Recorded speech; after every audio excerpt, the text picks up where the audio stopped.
Okay တော့ကြည့်အောင်မကြည့်အောင်ကြိုက်တာရေးတယ် ဘာပြောနေခုနေ့တော့ဟာလေဒုက္ခနှစ်ခုကိုပြန်ဆက်ချင်အဲ့ဒါဒုက္ခနှစ်ခုကိုပြန်ပြီးတော့အဆက်ဖော်မယ်ဆိုလို့ရှိရင်ဆရာတို့မှာဟောဒီခန္ဓာကိုယ်ကြီးရှိတဲ့အတွက်ရုပ်ဒုက္ခရှိမယ်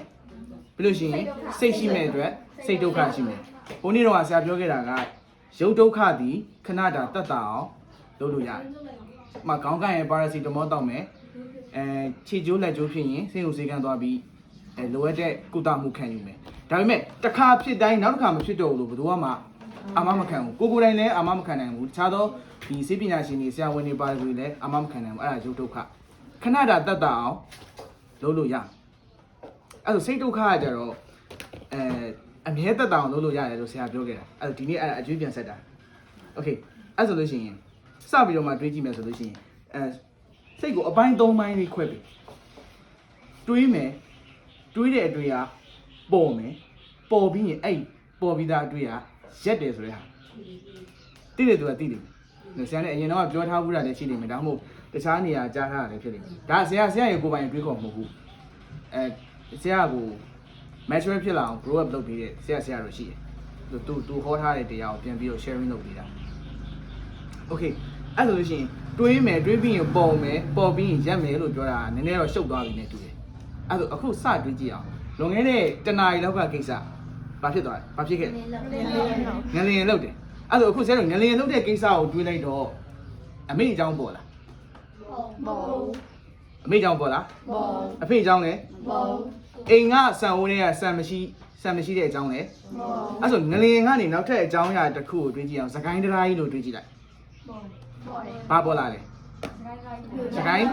တရားကြီးကျိုးသွားတယ်ပြိုကျသွားတယ်ဆိုတဲ့အတွေးပေါ်လာတယ်အဲ့ဆိုငလျင်ဆိုတဲ့အတွေးလေးရှိသေးလား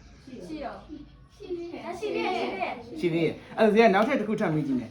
အဖေနဲ့အမေနဲ့ကိုနှစ်တစ်ချိန်တည်းမှာနှစ်ယောက်ပြိုင်တွေးလို့ရတာတွေးပြတာမှရတယ်ပြန်စလုံးခုနေပေါ့လုံးနေမချင်ဘူးချက်လို့ရဟမ်အဖေနဲ့အမေနဲ့ဆိုတဲ့အဖေဆိုတဲ့အတွေးလေးရဲ့အမေဆိုတဲ့အတွေးလေးကိုပြိုင်တွေးလို့ရမရအဲ့ဆိုရင်စကိုင်းတရားနဲ့ငလျင်နဲ့ပြိုင်တွေးလို့ရတယ်ဟမ်အဲ့ဆိုကဲဟုတ်ပြီနောက်ထပ်သက်သေထူကြည့်အောင်ဆိုတော့ English alphabet မှာ A B C D ဆိုပြီးတော့မှရှိတယ် A နဲ့ B နဲ့ကိုပြိုင်တွေးလို့ရတယ် A နဲ့ B နဲ့ပြိုင်တူတွေးလို့ရလား parallel တွေးလို့ရလားဟမ်တွေးလို့ရတယ်ဆိုဆရာ A B လို့ဇက်တိုက်ဆိုပြတာမှာဆိုလို့ရတယ် A B ရင်ဘာလာလဲ A B ရင်ဘာလာလဲမှားတယ် A B your mind stops for a while miss မင်းရဲ့အဲ့တွေးနေတဲ့စိတ်ကလေး stops for a while ခဏလေးရက်သွားတယ် A ပြီးရင် B အလားတူပဲမြန်မာ alphabet ကိုကြည့်မယ်ဆိုရင်ကာကြီးပြီးရင်ခါဝဲဂျိုင်ရုပ်ပြလာမှာကာကြီးခါဝဲအဲ့လိုမဟုတ်ဘူးဂျားထဲမှာဆို we have a space ရက်သွားတဲ့ space လေးတစ်ခုရှိတယ်ကြီးခွေအခုမဟုတ်ဆရာတို့ပြန်ပြီးတော့အတွေးလူတစ်ယောက်ဒီအတွေးနှစ်ခုတစ်ပြိုင်နက်တည်းတွေးလို့မရဘူးလို့နားလည်ထားမှာနားလည်ရမယ်အခုဒါဆရာရိုးမှရှိနေလို့မင်းတို့ရိုးအရာအနိုင်ကျင့်ပြီးတော့ဖိပြီးတော့ပြောတာမဟုတ်ဘူးတစ်ပြိုင်နက်တည်းတွေးလို့ရတယ်ဆိုလို့ရှိရင်ဆရာကအခုချက်ချင်းတွေးပြအတွေးနှစ်ခုကိုတွေးပြအဖေလို့တွေးတဲ့အချိန်မှာတခြားသောအတွေးဘာမှမပေါ်လာဘူးအမေလို့တွေးတဲ့အချိန်မှာတခြားသောအတွေးဘာမှမပေါ်လာဘူးအဲ့ဆိုလို့ရှိရင်ဆရာတစ်ဖက်ကကိုနေ့ကဆရာပြောတဲ့စိတ်ဆင်းရဲစရာတွေကိစ္စဥမာကိုတငယ်ချင်းကနောက်ထပ်တငယ်ချင်းတယောက်ရသွားတယ်ဆိုတဲ့ဟာအဲ့ဆိုရင်တငယ်ချင်းကနောက်ထပ်တငယ်ချင်းရသွားလို့ကိုကမနာလိုတော့အောင်တွေးလို့မနာလိုတာလေတွေးရင်ပေါ်မယ်မတွေးရင်မပေါ်အဲ့ဒါထပ်ပြီးမေးကြည့်မယ်အခုကတငယ်ချင်းကနောက်ထပ်တငယ်ချင်းရသွားလို့မနာလိုဘူးပေါ့တမီးအဲ့စိတ်နဲ့24/7နေရလား no နေလို့ရလားမရဘိုက်စားတဲ့အချိန်အဲ့ jealousy အကြောင်းကြီးထက်တွေးနိုင်လေလားအီပါနေတဲ့အချိန်ရောတွေးလို့ရလားလက်တွေ့ကြကြပြောပြတာလေရလားမျက်နှာတစ်မယ်ဆိုတဲ့အချိန်မှာမျက်နှာတစ်လေးကကောင်းလိုက်တာဟာပြီးရင် sunscreen လေးလဲအောင်မယ်ပြီးရင် Moscow လေး on အောင်မယ်အဲ့ဒီအချိန်တွေမှာနင်တို့ကအဲ့ဒီမနာလိုတဲ့စိတ်ကိုတွေးလာအဲ့ဆိုလူတစ်ယောက်ဒီစိတ်တစ်မျိုးလေးနဲ့အသက်ရှင်တာမဟုတ်ဘူးစိတ်အတွေးလေး တွေးတယ်တွေးပြီးရင်ပေါ်တယ်ပေါ်ပြီးရင်ရက်တယ်ပြီးရင်နောက်ထပ်အတွေးလေးစင်ကဲကူးသွားတယ်အဲ့တော့ပြောချင်တာအဲ့ဒီတော့ဆရာပြောလိုက်တဲ့အထက်မှာတွေးရင်ပေါ်မယ်ဆိုတော့မတွေးရင်ပေါ်ရေးတယ်လားမသိဘူးအဖေလို့တွေးရင်မေပေါ် အမေမပေါ်ဘူးအဖေလို့တွေးရင်အဖေပဲပေါ်မယ်ကွာစကိုင်းတိုင်းလို့တွေးရင်မနာလို့သိလို့တွေးရင်ဆရာလို့တွေးရင်စိတ်ချမ်းသာလောက်အောင်တွေးရင်စိတ်မချမ်းသာရဟာမပေါ်ဘူးအဲ့တော့ဒီဟာဒီကိုက6 mind လို့သိထားရင်မတွေးဘူးပေါ့ဒါပေမဲ့ဆရာလုံးဝမတွေးနဲ့လို့ပြောရင်တရားလားဒီလိုအတွေးတွေကတစ်သလုံးမပေါ်တော့ဘူးလို့ပြောရင်ရောမှန်လောက်လားမှားတယ် အပြောင်ပြတ်မပြောချင်တော့အတီပြောရချင်းအတီပြောအောင်နော်ရေးလေလားမသိဘူးဥပမာနောက်ထပ်တစ်ဆင့် level up ထပ်သွားကြည့်မယ်အတွေးတစ်ခုတွေးကြည့်လိုက်ဥပမာအဆင်ပြေတဲ့အတွေးတစ်ခုတွေးကြည့်အောင်အဆင်ပြေတဲ့ဟာဘယ်လိုဟာမျိုးလဲဥပမာမနက်ခင်းကိုစားခြင်းနဲ့မနက်စာကိုစားလိုက်ရတဲ့အချိန် happy vibe တွေကြတယ်ကိုစားခြင်းနဲ့ဟာလုံးဝအဲ့လို fully စားလိုက်ရတဲ့အချိန်ဒါမှမဟုတ်ဆိုလို့ရှိရင်ကိုမွေးနေ့မှာကိုအရန်လိုချင်တဲ့အင်ကြီးတစ်ထည်သို့မဟုတ်ဖက်နဲ့တင်ရရရဆိုရင်ရောစိတ်ဆင်းရဲမဲ့သူတို့မရှိလောက်ဘူးမလားရှိကိုလိုချင်တာရလို့လေသိလားအဲ့ဒီဟာတစ်ခုဒီဇာနောက်ထပ် level up လုပ်ပြီးချင်တာအဲ့ဒီစိတ်တစ်ခုတည်းနဲ့နင်တို့ကတစ်သက်လုံးဒီတိုင်းကြီးနေသွားမှာဟုတ်လားနေလို့မရအောင်အဲ့လိုလို့ရှင်ပြောချင်တာက impermanence ကိုပြောချင်တာ impermanence က it's me မမြဲဘူးဆိုတဲ့အဲ့ဆိုပျော်တဲ့စိတ်ကမြဲလောက်လားမင်းတို့စိတ်ဆင်းရဲတယ်ဆိုတဲ့စိတ်ကရောသိလားအဲ့ဆိုအတွေးကိုမင်းတို့နားလည်ရင်တွေးရင်ပေါ်မယ်ပေါ်ပြီးရင်ရက်တယ်လို့ပြောလို့ရတယ်ပျောက်တယ်လို့ပြောလို့ရတယ်အဲ့ဒီရက်တယ်ပျောက်တယ်ဆိုတဲ့ဟာလေးခဏ mind training လုပ်တယ်ဆိုလို့ရှိရင်တစ်သက်လုံးစိတ်နဲ့ပတ်သက်တဲ့ပြဿနာစိတ်နဲ့ပတ်သက်တဲ့အခက်အခဲမရှိဘူးလို့ပြောလို့ရတယ်ဘာနဲ့တူလဲဆိုလို့ရှိရင်အဲ့ဒီ mind training ကတန်တမူနာပေးရနော်ဒါကယုံပေါ့ဒါကယုံရဲ့မူလတည်နေရပဲနေရပေါ်တယ်မူလတည်နေရဒါရုပ်မြေကြီးလို့သဘောထားကြည့်လိုက်နော်မြေကြီးလို့သဘောယုံကခုံမယ်ဘယ်ပေါ်ပြန်ကြမြေကြီးပေါ်ပြန်ကြအကျဉ်းတရားခုံရောမြေကြီးပေါ်ဘယ်နှကျဉ်ပြန်ကြအဲ့လိုယုံကနေဒါလေးက message အတွေးလို့တွေးကြည့်လိုက်တွေးမယ်တွေးပြီးရင်ကြတာကိုရက်တာလို့သဘောထားလိုက်အဲ့ဆိုရင်ကောင်းတာတွေးမယ်ရက်မကောင်းတာတွေးမယ်ရက်မနာလိုတဲ့စိတ်တွေးမယ်ရက်ဘယ်စိတ်ကမြဲလို့အဲ့ဒီမမြဲတဲ့စိတ်တွေအပေါ်မှာငါတို့ကလိုက်ပြီး feeling တက်မယ်ဆိုလို့ရှိရင်ငါတို့ကအညံစားလူသားတယ်ရေးတယ်လားမသိဟိုပြောချင်တာကဘာလဲဆိုလို့ရှိရင်လူတွေအကုန်လုံးကကောင်းတဲ့စိတ်ခံစားချက်ကိုလိုချင်တာတော့ဆရာလည်းအတူတူပဲမကောင်းတာရလာရင်စိတ်ဆင်းရဲတာတော့ဆရာလည်းအတူတူပဲမင်းတို့ဆရာစိတ်မဆင်းရဲတော့ဘူးလို့အာမခံတာမဟုတ်ဘူးစိတ်ဆင်းရဲခဲ့ရင်တောင်မှပမာဏလေးကျော့သွားတာ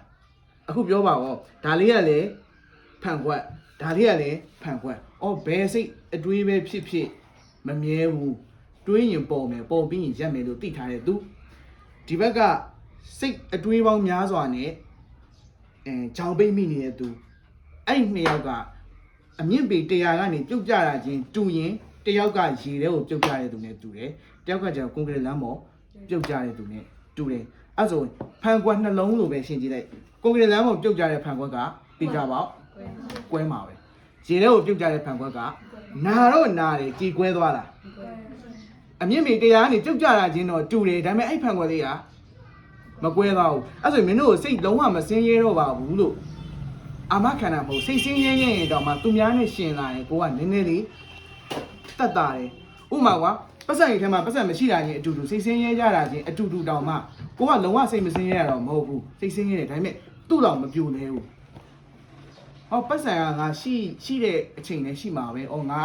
broke ဖြစ်နေတဲ့အချိန်နဲ့ရှိမှာပဲလို့နားလည်ထားတာအဲ့ဒီနားလည်မှုကဘာနဲ့တူလဲဆိုမင်းကို cover လုပ်ပေးထားတဲ့အဲ့လိုဖုန်း case လေးနဲ့တူတယ်ဖုန်း cover လေးနဲ့တူတယ် cover မပါတဲ့ဖုန်းကကျသွားရင်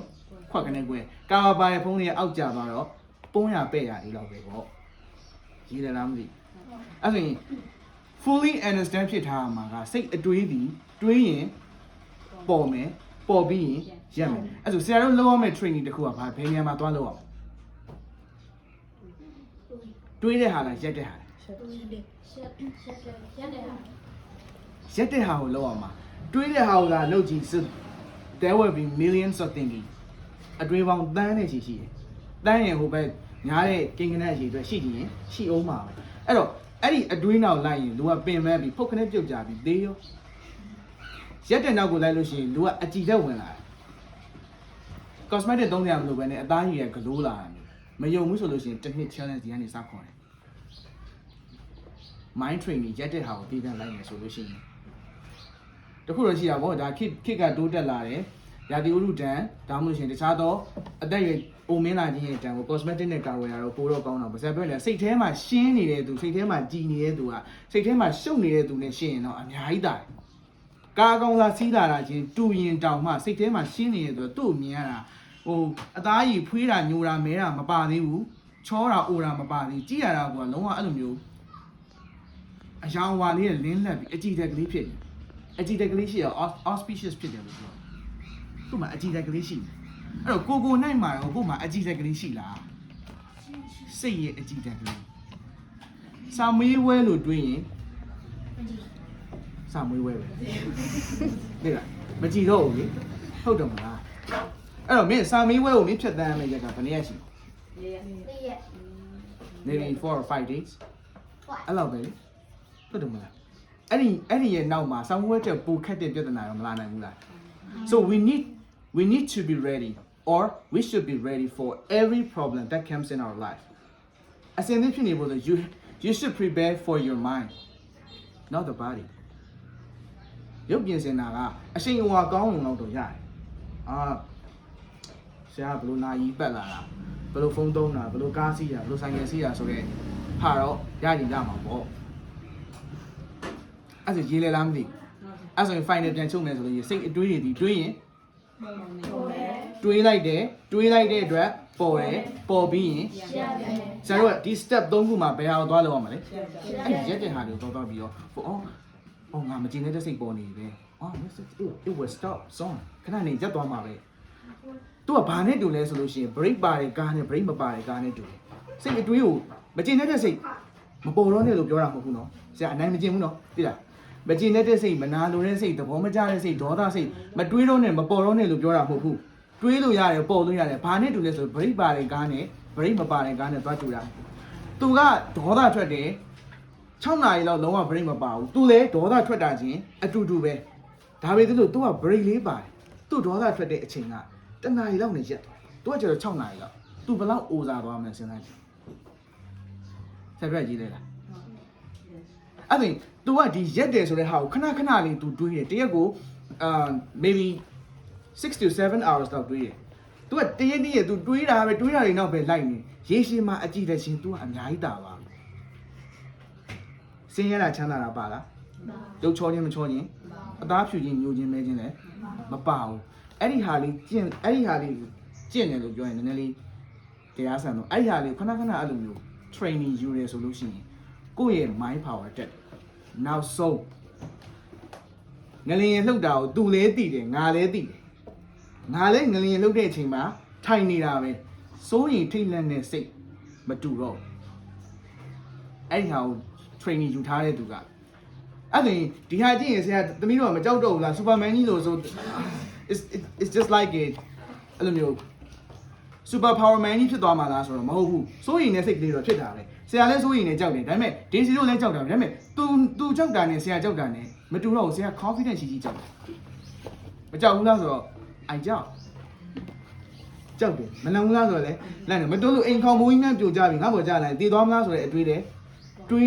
ကြောက်တာချင်းတူရင်တောင်မှဒဏ်ခံရတာမတူဘူးဆရာက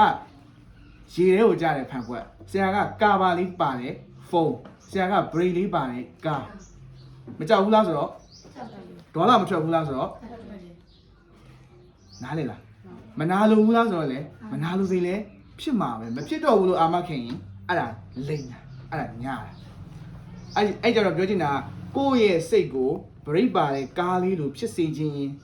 ကိုယ့်ရဲ့စိတ်ကိုကာပါတဲ့ဖုံးလေးလိုဖြစ်စေခြင်းရင်ကိုယ့်ရဲ့စိတ်ကိုရေထဲမှာပြုတ်ကြတဲ့ဖန်ခွက်လေးလိုဖြစ်စေခြင်းရင် training လုပ်ရမှာတခုတည်းပဲဘာသာလုံးလဲကြိုက်တဲ့အတွေးပေါ်လာပြီးရင်ပြန်ရက်သွားမှာပဲလို့နားလည်ထား level up ချင်ရင်အဲ့ရက်သွားတယ်ဆိုတဲ့ဟာလို့တတိခဏခဏကတ်